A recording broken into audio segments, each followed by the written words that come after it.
Well, good evening once again. Day 17 of the Biden administration. In 4 days' time, Donald Trump will once again be defending himself at an impeachment trial in the U.S. Senate. He was acquitted of abuse of power and obstruction of Congress in his first go-round exactly 1 year ago today. His place in the history book of impeachment was already secure, but this solidifies his unique low point in American history. Now Trump's charged with incitement to insurrection stemming from the riot on Capitol Hill a month ago. Tonight, in an interview with CBS News, the president is speaking out about Trump's behavior, whether he should get intelligence briefings, whether he would vote to impeach if he were still in the Senate. I ran like hell to defeat him because I thought he was unfit to be president. I've watched what everybody else watched, what happened when that crew invaded the United States Congress. But I'm not in the Senate now. I'll let the Senate make that decision. Should former President Trump still receive intelligence briefings? I think not. Why not? Because of his erratic behavior, unrelated to the insurrection. What's your worst fear if he continues to get these intelligence briefings? I'd rather not speculate out loud. I just think that there is no need for him to have that intelligence briefing. What value is giving him an intelligence briefing? What impact does he have at all, other than the fact he might slip and say something?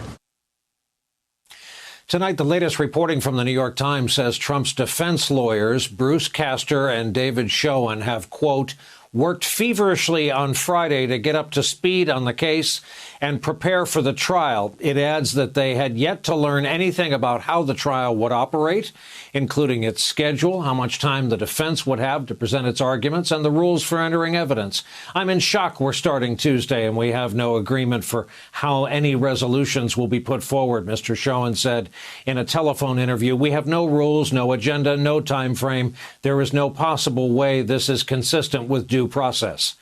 Politico reports that Trump allies are concerned about the public relations blowback from the trial as Democrats lay out the events of January 6 methodically. Quote, some of his most ardent supporters fear the trial could further damage his reputation.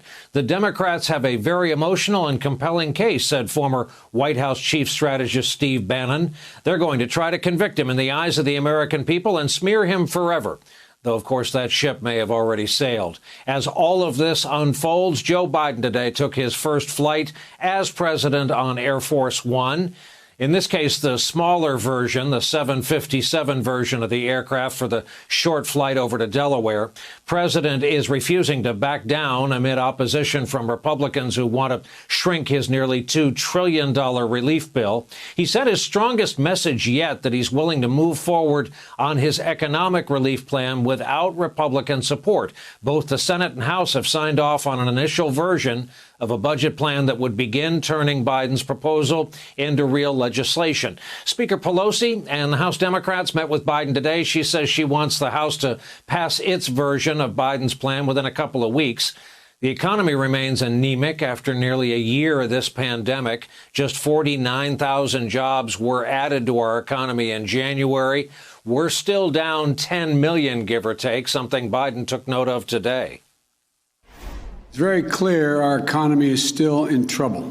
I'm going to act fast. I'd like to be doing it with the support of Republicans. If I have to choose between getting help right now to Americans who are hurting so badly and getting bogged down in a lengthy negotiation, or compromising on a bill that's up to the crisis, that's an easy choice. What Republicans have proposed is either to do nothing or not enough.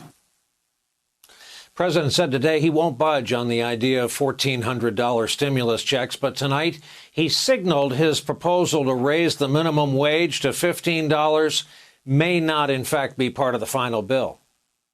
I'm prepared as President of the United States on a separate negotiation on minimum wage. But that may not be in your American Rescue Plan. No, I put it in, but I don't think it's going to survive.